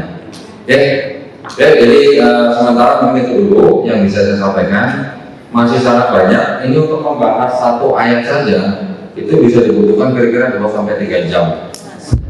Karena nanti saya bisa membedah dari linguistiknya, saya bisa membedah dari konteksnya, saya bisa membedah dari perspektifnya, dan juga saya bisa membedah dari sejarahnya. Ya, terima kasih banyak atas perhatiannya buat bapak-bapak dan ibu di sini. Semoga bermanfaat. Wabillahi taufiq wal hidayah. Assalamualaikum warahmatullahi wabarakatuh. Langsung saja, ini karena waktu juga dan kurang lebih 25 menit lagi akan azan asar. 2 laki-laki 2 perempuan. Yang tadi pesan ini dihubungi. Ya. Yang perempuan berapa? Ada 1. Ya, kalau nggak ada berarti diambil laki-laki ya. Berarti boleh masuk 3 laki-laki 1 perempuan. Silakan. Tutup poin. Tutup poin aja. Terima kasih. Sesungguhnya saya tadi sudah niat mau ke pesantren karena materi sangat menarik dan sebagai dai selalu berhadapan dengan yang tadi sampaikan. Di dalam Al-Quran itu dijelaskan surat Yusuf ayat 9, "Wa syaa rabbuka la amana ma fil ardi kulluhum jami'an afa anta tukrihun nas," dan seterusnya. Tugas dakwah dengan Islam yang sudah cukup kuat ya, terutama di Indonesia, tentu bukan hanya Ustaz. Dan tugas kita semua. Dan kita yakin bahwa sebutan nama Tauhid La ilaha illallah itu kalimat yang paling tinggi. Disebutkan dalam hadis Riyadhus Shalihin nomor 115 itu bahwa cabang iman itu ada 70 dan 60 itu sampai 70. Itu sangat luar biasa. Kemudian pertanyaan saya gini, Ustaz. Kita sering berhadapan dengan orang, ya terutama kita ini kan di dosen ya. Dan kita tidak hanya mengajar di perguruan tinggi Islam, kita diminta juga di perguruan tinggi umum. Kita hadapi ini dosennya macam-macam. Nah, tadi antum menyebutkan tentang metodologi berpikir. Nah, apa landasan filosofis, sosiologis, dan psikologis, karena kita berhadapan dengan orang macam-macam seperti itu. Sehingga kalau antum memang jelas pernah berada di kelompok kafir ya, nah kalau model-model kami itu kan kurang itu tadi, model-model metode yang antum sampaikan tadi. Nah, itu gimana caranya jelasinnya sehingga mereka juga cepat apa yang kita sampaikan juga paham betul. Saya membaca juga dalam dialog Kristen dan Islam itu bukunya sangat luar biasa. Saya baca dulu waktu saya masih di Surabaya. Waktu itu saya masih di Aliyah barangkali ya. Itu saya baca dan sangat menarik, dan bahkan pendeta itu kalahnya gini, ketika ditanya yang namanya suci itu kan ayat 1 dengan yang lain tidak bertentangan, apalagi ada perjanjian baru dengan lama. Nah, itu aja para itu tidak bisa menjawab. Itu bukunya ada. Nah, itu mohon penjelasan Ustaz. Assalamualaikum warahmatullahi wabarakatuh. Ustaz Harun, ada persiapan? Ya, baik. Assalamualaikum warahmatullahi wabarakatuh. Pertanyaan pertama, karena saya sering berdialog berdiskusi dengan pastor-pastor ini, saya pernah dapat semacam penjelasan bahwa Kristus itu seperti sebuah lilin. Jadi ada lilinnya, ada apinya dan ada cahayanya. Kristus yang Yesus itu adalah lilinnya, apinya adalah Terang dunia. dan nama itu kira-kira ya. Apakah dalam Kristen ini ada persedemikian cepat sekali perubahan teologinya gitu, sehingga antara satu dengan yang lain begitu cepat perubahan, dan perubahannya sangat tajam gitu. Kalau setajam itu perubahannya antara yang satu dengan yang lain, apa orang Kristen ini nggak mikir gitu, kira-kira kata saya, apa dia nggak mikir gitu sejauh itu dan setajam itu perbedaan satu teori dengan teori yang lain, dia masih menganut agama yang sama. Itu pertanyaan yang pertama. Karena tadi kalau saya lihat penjelasan dari Ustaz tadi itu membangunkan logika. Apa ini nggak masuk akal nih? Antara penjelasan pertama dan kedua seperti perjanjian Nikea tadi ya, seterusnya. Pertanyaan kedua saya adalah bahwa kasus-kasus yang terjadi di Gaza atau di Palestina hari ini, ada nggak hubungan itu pemahaman dan keyakinan orang-orang Yahudi, Kristen, dan itu umpamanya dengan kebangkitan akhir zaman? Mereka, kalau saya diskusi dengan mereka punya keyakinan begitu akan terjadi sesuatu yang besar yang akan terjadi akhir zaman, makanya sekarang mereka bekerja keras. Apakah itu benar menurut penjelasan berikut? Yang terakhir, di kawan-kawan kita di sebelah, mereka meyakini bahwa kalau ingin dekat dengan Allah, dekatlah dengan orang yang meninggal sehingga mereka pergi ke kuburan dan seterusnya. Apakah itu adalah pengaruh Trinitas gitu kira-kira? Ada nggak pengaruh Trinitas itu yang merasuk umat Islam dengan penjelasan ini? Mungkin itu saja. Assalamualaikum warahmatullahi wabarakatuh. Kuota yang habis ini habis ya. Kuota untuk laki-laki pertanyaan habis setelah itu. Jadi langsung itu. Ya, coba Ustaz Jahil waktu itu perusahaan di Asalah. Jadi nama saya Ahmad Hafi. Saya dari pimpinan cabang Kompleks Lipi Jakarta Barat, masih Al-Muhajirin. Oke, tadi sangat luar biasa sekali Dalitan menjelaskan tentang pemahaman dari psikolog bahwa memang itu sangat harus kita pahami ya. Nah, saya juga sempat membaca dari beberapa buku termasuk buku Al-Fatwahi yang berjudul The Historical of History Yesus, ya, perbandingan antara Al-Quran dan Sunnah. Tadi sebenarnya saya ingin menanyakan bahwa menjadi pertanyaan dalam benak saya, bagaimanakah mereka itu untuk menjalankan ibadah kepada Tuhan itu? Adakah dari sejarah mereka, kan kalau dalam Islam kan ibadahnya sholat, ya ketika terjadi dalam kisah Isra wal Mi'raj, setelah turun dari Isra wal Mi'raj, malaikat Jibril mempraktikkan ya, gerakan ibadah seperti itu. Nah, jadi pertanyaan saya itu dari mereka orang Kristen ya, seperti masuk gereja, nyanyi-nyanyi, apakah memang itu menjadi ibadah bagi mereka atau dari Tuhan itu sendiri mengajarkan gitu? Itu dalam benak saya. Padahal kalau kita mau menilik dari sejarah itu sendiri, padahal di Hebron kan Palestina ya. Itu ada sebuah tempat yang disebut sekarang adalah Masjid Al-Aqsa atau dulu disebut dengan Baitul Maqdis ya. Nah, itu kenapa bagi saya orang-orang baik itu Yahudi, Nasrani, kenapa tidak untuk melaksanakan ibadah di sana? Apakah Tuhan mereka berbeda untuk melaksanakan ibadahnya? Gitu. Jadi bagi pertanyaan saya itu yang pertama, bagaimana sih sejarah dari mereka ibadah itu sendiri, gitu kan? Kali mungkin sejarahnya tentang Yesus saja, gitu kan? Bukan tentang ibadah yang mereka lakukan. Yang kedua, pertanyaan bagi saya ini memang kok bisa Tuhan itu digambarkan dengan yang kita lihat, bahkan dibuatkan patung, bahkan orang Kristen menganggap yang kita lihat itu gambar Yesus ya rambutnya pirang, orang putih. Padahal itu sendiri kalau kita lihat Nabi Isa alaihissalam kan lahir di Palestina, karena orang Palestina itu ya ada sedikit ya kulitnya hitam, gitu ya, seperti yang tergambarkan sekarang, gitu. Baik, syukur jazakallah. Menurut Assalamualaikum warahmatullahi wabarakatuh. Waalaikumsalam. Silakan langsung. Terima kasih. Assalamualaikum warahmatullahi wabarakatuh. Saya Iflah. Ada beberapa pertanyaan yang ingin saya sampaikan. Yang pertama tadi belum disinggung, bahkan ini menjadi hal yang sudah kita ketahui bersama.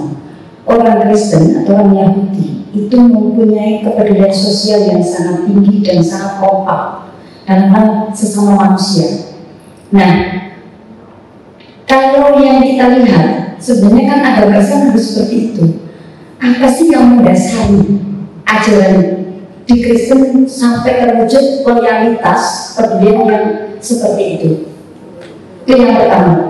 Yang kedua, Bible yang dia buat tadi ada dijelaskan oleh Bapak itu ada beberapa perjanjian-perjanjian.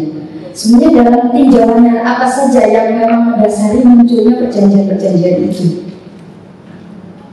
Yang terakhir, saya melihat orang yang murtad, dan saya pernah diskusi dengan orang yang murtad ini, itu dia punya anggapan bahwa agama yang dipeluk sebelumnya adalah ada kesamaan dengan Kristen.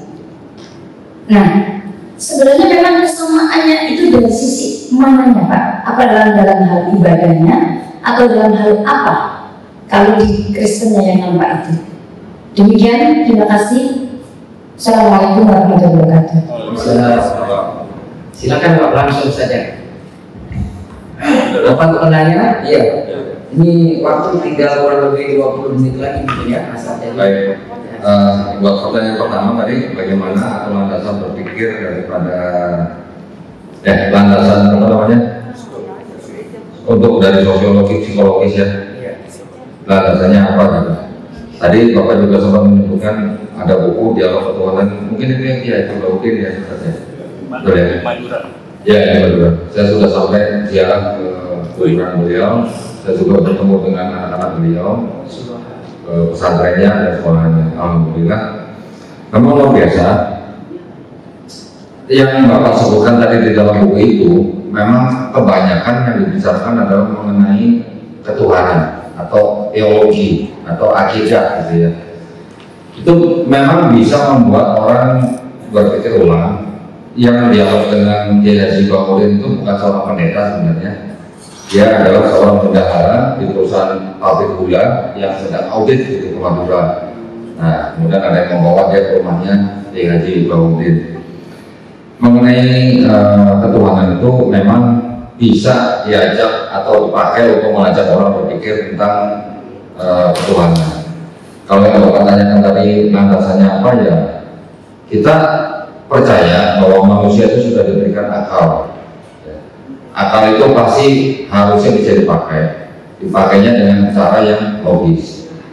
Tetapi memang karena sudah dari zaman dahulu, ribuan tahun yang lalu, orang-orang selalu kan berusaha untuk bagaimana menggambarkan atau mengejawantahkan yang namanya Tuhan itu seperti apa sih?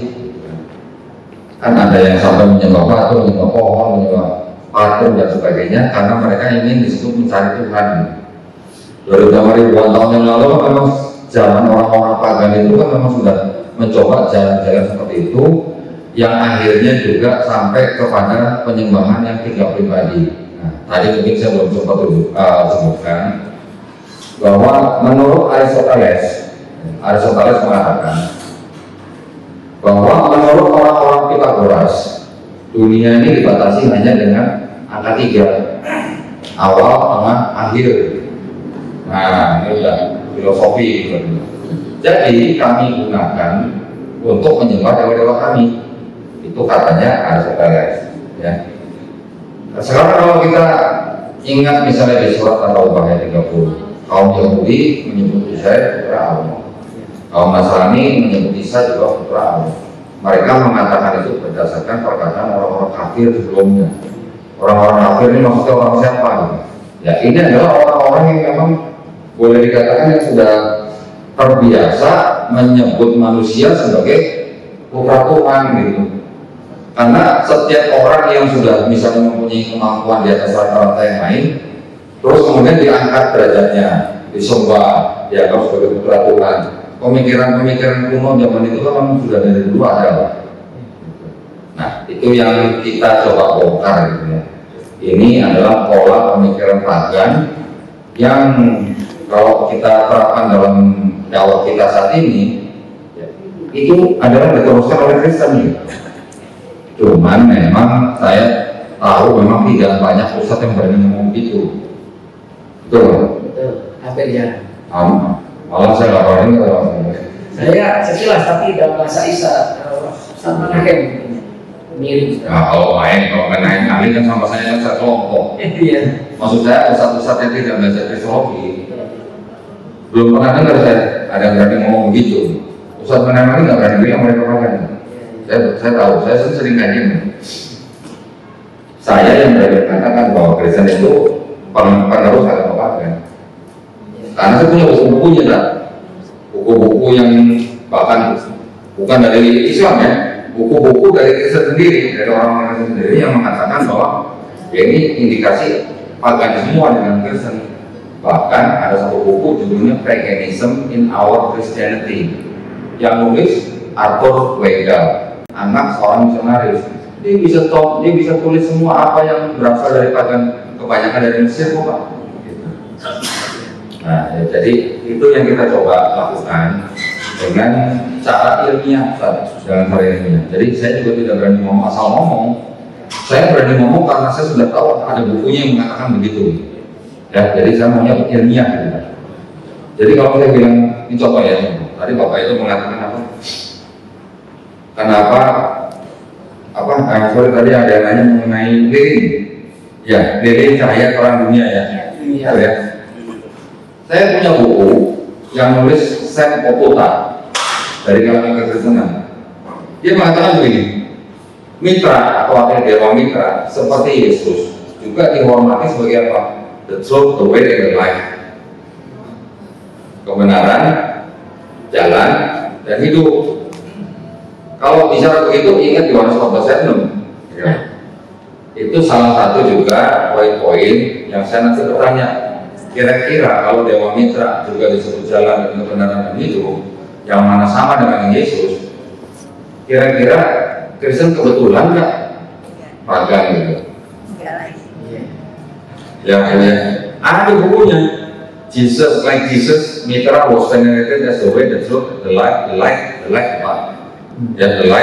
the word, the Son of God, and as the good shepherd. Kembali yang baik. Kalau Yesus banyak foto lagi gendong domba, dewa mitra juga gendong domba. Jalan kebenaran dan hidup, dewa mitra juga jalan kebenaran dan hidup. Nah, tinggal yang mana duluan kan? Ya. Kita tahu dewa mitra itu sudah dari zaman kapan gitu. Dari yang dipercaya oleh bangsa-bangsa Persia, bahkan 400 tahun dipercaya oleh bangsa Romawi kuno sebelum ada Yesus. Gitu. Nah, apakah kira-kira mungkin Kristen bukan pagan? Gitu? Itu aja sih ya. Saya cuma ngajak pikir doang ya. Baik, mungkin kira-kira gitu ya Pak ya. Mudah-mudahan menjawab ya. Yang kedua tadi sudah saya jawab ya, yang lilin cahaya itu. Yang berikutnya tentang manegasa Yahudi Kristen. Nah, ini. Jadi kalau kita melihat masalah Yahudi Kristen di dasar, kan tadi saya cerita bahwa bangsa Israel itu ribuan tahun ya sudah hidup di bawah bangsa asing. Dan mereka juga terdiaspora, tahu yang terdiaspora yang oleh perpecahan ke seluruh dunia kan. Jadi kalau sebuah bangsa yang terdiaspora, terpencar ke seluruh dunia, mungkin nggak boleh terjadi asimilasi. Pasti lah ya, nggak usah Yahudi terdiaspora ke seluruh dunia. Kita dijajah Belanda 300 tahun aja banyak ya, saudara kita ya yang makanya dulu ya. Artinya apa? Artinya orang Yahudi atau bangsa Israel ini juga banyak yang tidak murni darahnya. Nah, karena tidak murni dan mereka terdiaspora dan kemudian mereka dipersekusi di negara-negara tempat mereka tinggal, akhirnya orang-orang yang darahnya nggak murni ini yang baru punya pemikiran untuk keluar dari tempat negara yang mereka disiksa, mempunyai negara sendiri dengan apa? Zionisme itu. Pertanyaannya, masih ada nggak orang-orang Yahudi yang kira-kira darahnya masih murni, yang belum berasimilasi gitu? Masih ada kan? Cuma sedikit sekali, sangat sedikit. Orang-orang Yahudi yang mereka masih mengikuti kitab tanah, yang masih merasa dirinya atau darahnya masih murni, mereka nggak mau ikut ajaran Zionis. Mereka menentang ajaran Zionis. mereka nggak setuju didirikannya negara Israel. Nah, orang-orang Yahudi yang berdiaspora itu, ya, ada kan juga terpecah, tetapi tidak banyak seperti Kristen lah. Terpecah menjadi beberapa kelompok sampai nanti ada yang disebut dengan ortodok, ada yang ultra ortodok, ada yang progresif dan sebagainya. Yang ortodok, di bawahnya ortodok itu ada kelompok yang namanya Naturekata. Naturekata itu menentang Zionisme. Mereka mengatakan apa? Bahwa perbuatan orang-orang Zionis yang mendirikan negara Israel itu adalah perbuatan tanpa perintah dari Hashem. Nah, keyakinan mereka apa? Mereka bilang bahwa di dalam Yahudi kan ada kepercayaan nanti akan ada Mesias yang akan datang. Itu juga salah satu sebab kenapa Yahudi dan Kristen berpisah. Karena kalau Yahudi bilang Mesias itu belum datang, kalau Kristen bilang Yesus itulah Mesias. Tetapi orang Yahudi bilang Mesias yang disebut di dalam kitab Tanakh itu adalah harus benar-benar manusia keturunan Daud melalui jalur Salomo. Ya. Dan juga bukan Tuhan sendiri yang turun jadi manusia. Dan juga turunnya nanti setelah di dunia nggak ada perang. Dan juga turunnya nanti setelah semua orang mengenal Hashem. Ya. Nah kalau yang yang Kristen udah jelas Yesus Mesias, jaga Mesias, masih ada perang. Udah gitu dia harus mati dulu, bagi 3 hari baru diangkat, baru datang lagi. Itu tidak sama dengan konsep Mesiasnya Yahudi. Oke, jadi kalau bicara tentang Israel, negara Israel itu adalah orang-orang Yahudi, kalau boleh dibilang adalah Yahudi hybrid gitu Pak. Nggak murni Yahudi. Ya. Yahudi KW gitu ya. Hybrid gitu Pak. Oke, terus yang selanjutnya apa tadi? Dekat kuburan, dekat Tuhan. Tadi apa maksudnya? Kalau orang tradisional biasanya dia untuk mendekat kepada Tuhan dia dekat ke kuburan. Ya itu mungkin tadi termasuk juga kepada kepercayaan tradisional yang ingin mencari Tuhan ya dengan cara-cara seperti itu ya. Ada juga nanti menyembah kuburannya, ada yang menyembah orang yang sudah meninggal dan sebagainya. Tapi itu adalah cara-cara yang memang dilarang dalam Islam. Yang ketiga tadi Ibu ya, tadi soalnya Bapak cara ibadah Kristen dari mana gitu ya? Nah gini Pak, kalau kita menganggap Kristen sebagai agama nih Pak ya, ini kalau. Sedangkan sekarang sudah ada beberapa kalangan orang Kristen yang tidak mau disebut agama. Tetapi kalau dari pandangan akademis, Kristen kalau dianggap sebagai agama, ibadahnya kan beda-beda Pak. Itu dari mana gitu? Nah, jadi kalau kita bisa bilang, sebagian berasal dari kitab mereka, sebagian Pak. Tetapi juga banyak sekali yang tidak berasal dari kitab mereka. Contohnya, di kitab Perjanjian Lama mungkin di Mazmur diceritakan Nabi Daud bernyanyi, ada beberapa keterangan. Itu diikuti oleh sebagian kelompok Kristen yang mungkin karismatik atau Pentakosta. Nanti ada lagi sebagian yang mengikuti yang hari Sabat. Contoh yang mengikuti adalah kelompok Advent. Ada yang tidak makan babi, bahkan tidak minum kopi, tidak minum teh gitu. Itu juga ada yang Advent. Nanti jadi seolah dari satu kitab itu bisa menimbulkan berbagai selain daripada kelompok yang mayoritas Unitarian sama Oneness, juga menimbulkan begitu banyak cara beribadah yang berbeda-beda. Jadi tidak ada yang namanya ijtima ulama gitu lah untuk ibadahnya gitu. Ya. Mazhabnya banyak kan? Gini, saya harusnya membahas yang tadi kepercayaan Kristen, cuma karena itu begitu banyak denominasi, jadi saya tadi mungkin nggak sempat ya. Di Kristen sekarang Pak, ada kira-kira 45.000 denominasi yang cara ibadahnya beda-beda. Jadi kalau Bapak minta saya jelasin satu-satu, wah saya nyerah Pak. Ya, itu Pak. Oke, yang kemudian tempat ibadah Kristen di Palestina. Nah, itu kalau yang di Palestina ada yang dianggap sebagai tempat Yesus dikubur atau kuburan Yesus di Palestina. Itu yang dianggap sebagai tempat suci mereka, Pak. Gitu ya.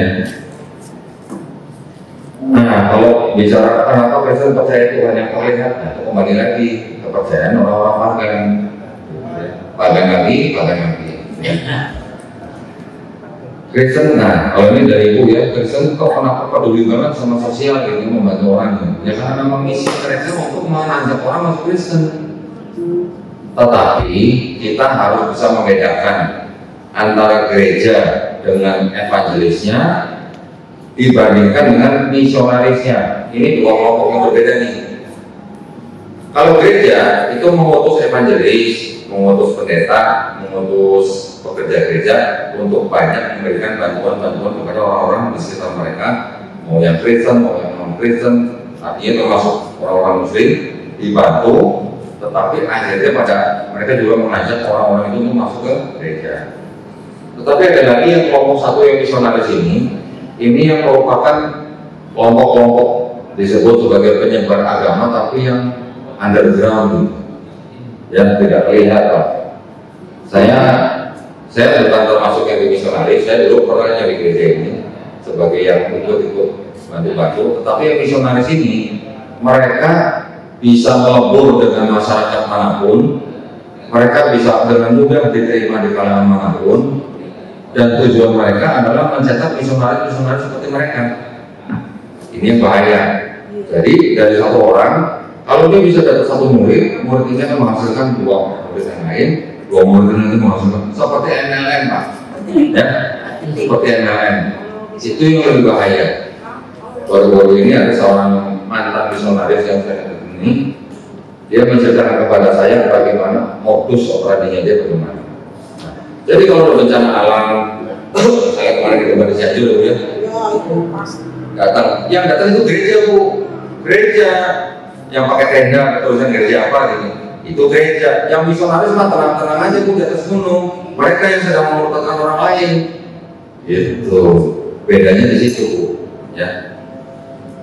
Terus kemudian perjanjian maksudnya apa? Perjanjian itu kan gini. Di dalam teologinya orang Yahudi, mereka menganggap diri mereka dan bangsa mereka sebagai bangsa pilihan, ya, sebagai bangsa pilihan. Makanya mereka juga sering berbuat kesalahan, gitu. Sudah dikeluarkan dari Mesir, masih juga menyembah berhala, sudah ditolong, masih juga istilahnya balelo. Kalau di dalam Kristen istilahnya itu tegar tengkuk, ya, istilahnya tegar tengkuk. Jadi selalu membangkang di dalam pada Tuhan. Jadi akhirnya Tuhan istilahnya membuat perjanjian dengan bangsa Israel. Nah ya, jangan dosa lagi ya. Maksudnya gitu ya, konteksnya gitu. Udah, anak kamu sudah sering berbuat dosa, sekarang kita sudah nih janjian nih, bikin perjanjian gitu. Orang Kristen membaca perjanjian lama itu, tanah itu, dengan mindset, nah ini ada perjanjian antara Tuhan dengan bangsa Israel, yang mana mereka mempunyai sosok atau Tuhan sendiri yaitu Yesus. Ya padahal Yesus itu orang-orang Yahudi juga sebenarnya, cuma disembah itu orang Kristen gitu. Nah, karena mereka punya kitab-kitab sendiri, mereka menganggap bahwa perjanjian yang dibuat oleh Tuhan dan bangsa Yahudi, perjanjian barunya itu adalah untuk mereka, untuk orang Kristen gitu loh. Jadi kalau perjanjian lama itu antara Tuhan dan bangsa Israel, yang baru ini antara Tuhan dengan orang Kristen, yaitu ada Yesus itu. Makanya dokumen-dokumen Kristen disebutnya perjanjian baru, gitu ya. Bukan perjanjian kontrak, surat kontrak sewa rumah gitu, bukan. Ini perjanjian antara Tuhan dan bangsanya atau umatnya. Kalau perjanjian baru itu, apakah di perjanjian baru itu ada kalimat-kalimat yang ditambahkan? Di perjanjian baru? Iya. Banyak Bu. Iya. Banyak. Ini bukan sesinya ya. Kalau nanti kita sudah masuk lebih dalam lagi, yang tadi saya sebut dengan kritik teks, saya bisa bukakan ayat mana aja di sisipan Bu. Ada yang sisipan, ada yang tambahan, ada yang pinjaman. Pinjam kali balik-balikin Bu. Kok sebetulnya apakah memang di Injil itu berisi perjanjian lama, perjanjian baru? Oh, bilangnya Injil lagi. Oh iya, enggak, yang Injil asli. Enggak ada. Ngeles. Ya, saya kan persetan sama Bible, maksudnya apakah Injil yang benar itu? Ya, kita kan nggak tahu bukan yang mana yang asli itu ada. Kalau yang Barnabas gimana? Nah, Sementara kalau yang Injil yang disebut Injil yang asli berarti kan Injil yang diturunkan kepada Nabi Isa. Itu tidak ada masalah perjanjian. Itu kan sebenarnya adalah ajaran atau wahyu yang diterima Nabi Isa untuk mengajak Bani Israil pada saat itu untuk hidup sederhana, gitu. Kurang lebih lah. Kalau yang Injil Barnabas itu ada 3 Bu. Namanya yang pertama ada Epistle of Barnabas. Itu kira-kira ditulis abad kedua Masehi. Yang kedua ada Acts of Barnabas. Itu ditulis kira-kira abad kelima Masehi. Yang terakhir disebut Gospel of Barnabas. Ditulis atau salinannya ada di abad ke-16 Masehi. Yang sering umat Islam sebut-sebut sebagai Barnabas, yang katanya di dalam ada nubuat buat Nabi Muhammad SAW, itu ditengarai itu yang nulis orang Muslim Bu sebenarnya. Orang Muslim. Nah, yang disimpan di apa namanya museum Turki itu, yang dengan kertas hitam tinta emas, itu sebenarnya cuma salinan dan itu terjemahan gitu. Di dalamnya memang ada kalimat-kalimat yang mengatakan bahwa nanti akan ada lagi Nabi yang terakhir namanya Ahmad atau Muhammad. Tetapi di dalam gospel itu juga ada kalimat yang bertentangan dengan akidah Islam. Jadi di gospel Barnabas itu tertulisnya apa? Ya, Isa itu bukan Al-Masih. Yang Al-Masih itu adalah Muhammad gitu. Cocok kan dengan Islam? Karena nggak cocok jangan dipakai Bu. Saya nggak pernah pakai. Barnabas mana? Tiga-tiganya. Sebelum itu mulutnya Nabi Isa Hawari itu siapa saja yang disebut? Saya nggak hafal persisnya. Maksudnya nggak hafal dalam nama Arabnya ya. Karena kan itu kan sebenarnya kan nama Arab, bukan nama Arab kan, itu kan sebenarnya dari nama orang-orang Yunani yang diarabkan gitu. Yunani atau memang Ibrani bahasa itu dalam maksud teks? Enggak, kalau teks di dalam Bible mereka, di dalam Gospel itu bahasa Yunani. Ketika masuk ke dalam mungkin Sirah Nabawi, itu kan adalah nama-nama orang Yunani yang diarabkan gitu. Contoh misalnya Simon misalnya, Simon Petrus itu dia kami tulis Samun. Nanti ada Yohanes jadi apa? Yohana. Itulah, kira-kira gitulah. Jadi nama-namanya sendiri saya juga kurang hafal di dalam bahasa Arabnya ya. Dan itu di Quran memang tidak disebutkan. Mungkin adanya di Sirah Nabawi mungkin adanya, atau mungkin di kitab-kitab imam yang lain ya. Siap. Tapi yang jelas nama-nama yang bisa kita lihat dari nama-nama Yunani itu ya Simon Petrus, Yohanes, Matius, Yakobus, Barnabas, Tadeus, Yudas. Nama-nama itu ditransliterasi menjadi nama-nama Arab gitu. Siap. Subhanallah, kajian kita luar biasa. Karena waktulah yang membatasi kita, apa boleh buat. Sebelumnya banyak yang ingin kita ketahui. Insya Allah kalau Allah menghendaki masa memberi rezeki kita akan mengadakan pada pertemuan berikutnya, sesi berikutnya, sambungan dari kajian kita hari ini. Sekali lagi kita ucapkan terima kasih banyak kepada kaum kita. Masya Allah ilmu yang kita nggak miliki sama sekali. Ilmu yang mungkin juga kita dengar dari mantan orang yang dahulu meyakininya, hari ini tidak kepada keyakinan tauhid kita, iman kita, Islam kita. Mari kita beri tepuk dan aplaus kepada beliau. Kita ucapkan insyaallah ahsan al-jaza, dan marilah kita akhiri kajian kita dengan kafaratul majlis. Subhanallah wa bihamdika asyhadu an la ilaha illa anta astaghfiruka wa atubu ilaik. Walhamdulillahirabbil alamin. Nasrun min Allah faqul qarib wa basyiril mu'minin. Assalamualaikum warahmatullahi wabarakatuh.